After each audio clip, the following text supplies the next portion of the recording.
Daar's 4 verskillende Griekse woorde wat die verskillende wonderwerke beskryf.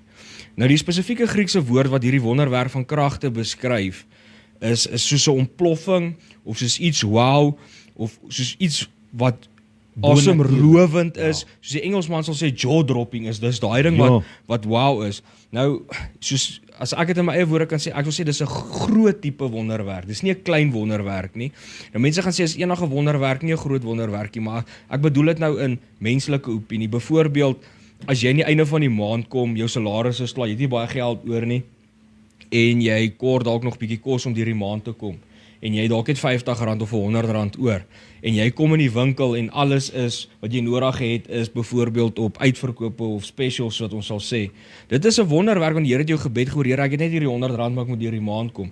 Maar dit is nie daai ding wat almal in verwondering staan en wonder, hoe dit nou gebeur nie.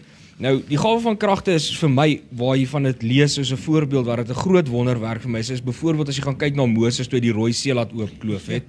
Daai ding, jy weet, dit, as jy voor die see staan, wat 'n wonderwerk moet dit wees, as daai see moet oopkloof en jy stap op droë grond deur, die mure van die water staan so langs jou.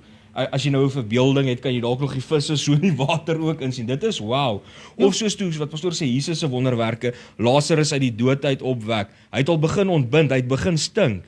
Daai is 'n wow, jaw-dropping wonderwerk, want dit is nie iets normaals nie. En 'n skrif wat my ook laat besef het, dit is anders, en ek het ook agtergekom in Markus 6 vers 5. Nou die woord wat hier vir krag gebruik word in Grieks is dieselfde woord wat in 1 Korintiërs 12 gebruik word vir dit. Is toe Jesus in Nasaret gekom het. Ek wil net vandag daai vers 5 lees, en hy sê hy kon daar geen krag doen nie, behalwe dat hy 'n paar siekes die hande opgelê het en hulle gesond gemaak het. So jy sien, toe Jesus in Nasaret gekom het, het hy mense gesond gemaak. Dit was 'n wonderwerk. Ja. Maar hy kon nie kragte werk nie. So dit sê vir my, hy het wonderwerke gedoen soos mense gesond gemaak en so, maar hy het nie daai wow faktore, daai jaw-dropping soos die Engelsman sê, wonderwerke gedoen. Soos wat ons sal sê nie. Ja, nee, verseker. Ek meen, jy kan ook kyk na die wonderwerke van Jesus se disippels. En hier kan jy Petrus aanhaal byvoorbeeld. Net Petrus se skaduwee. Ek meen, as jy skaduwee op iemand val en hy word gesond, dis 'n bonatuurlike krag wat daar vloei. Ja.